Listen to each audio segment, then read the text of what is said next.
Welcome everyone, I am Arpan, a PhD student at University of Western Ontario, and today I am going to talk about formation of supermassive black hole seeds in the nuclear star clusters.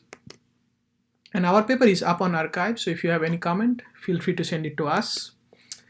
So the first question is why we should care about these black holes. Yeah, they are the coolest object, I mean not literally, but they sound pretty cool. It's cool to talk to people about black holes. You have separate conference on black holes.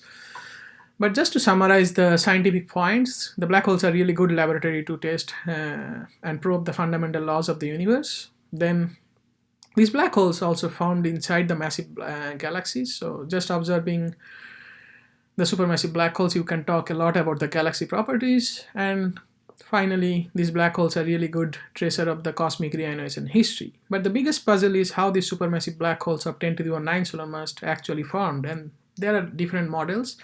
I'm going to focus on one of them, which is the massive seed model, where you start from a seed mass of 10 to the power 4 to 10 to the power 5 solar mass. This is an image of the nuclear star cluster in our own galaxy, Milky Way.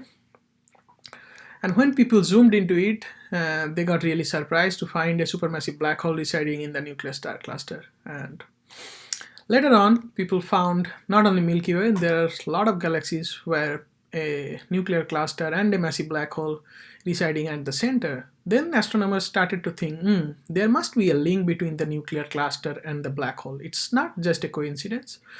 So these black holes might be actually found inside the nuclear cluster, and that's what we tried to study in this paper. So for modeling the nuclear cluster, we took the n-body code amuse. We include the initial conditions listed below. And then we include the gravity solver to deal with the physics between the particles. Then we add gas. For simplicity, we assume the gas to be stationary. You can add gas dynamics using hydrocode. And then we include bridge method to combine the n-body and the gas so that the star's motion are affected by the gas, and then you integrate over time. So it sounds pretty simple, but it's really not. You can go really wrong with n-body code in such a short time. Then we model the accretion using three different accretion scenario: constant, Eddington, and Bondi-Hoyle. Finally, we model the collision using the sticky sphere approximation, where you assume that the two stars will collide if they come close to each other, and you replace those two stars by a single massive star. And after including everything, we got some interesting results. So here I plot the mass of the most massive object in the cluster, or the mass of the supermassive star, as a function of time for different accretion recipe.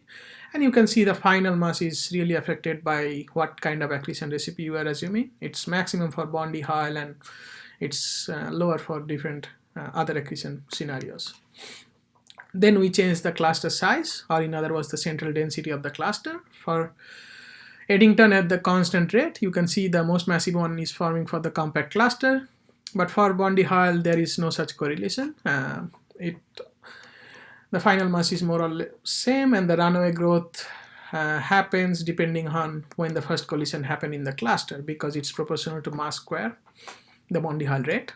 And finally, next we change the upper mass limit of the IMF. For the upper mass limit of the IMF, we didn't find any big correlation, except the fact that again the runaway growth is happening much earlier for the Bondi-Hoyle rate, because you have a 150 solar mass star to start with, so it can go to massive enough star pretty early to kick the runaway growth.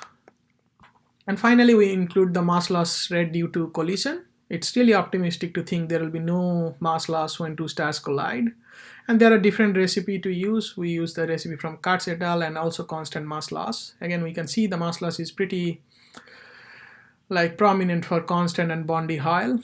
For Eddington, there is a mass loss also, but it's not that prominent because the final mass is already really low compared to the other two. All the results are listed in our paper. If anyone is interested, you can go and have a look. Finally, just to conclude, seed mass of different masses can be formed depending on different accretion scenario and initial conditions.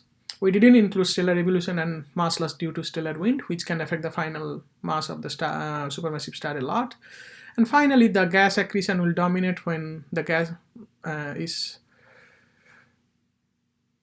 present in the cluster, and finally, the collision will dominate when all the gas is depleted. So this is where I'm going to finish. Enjoy the conference and have a nice day.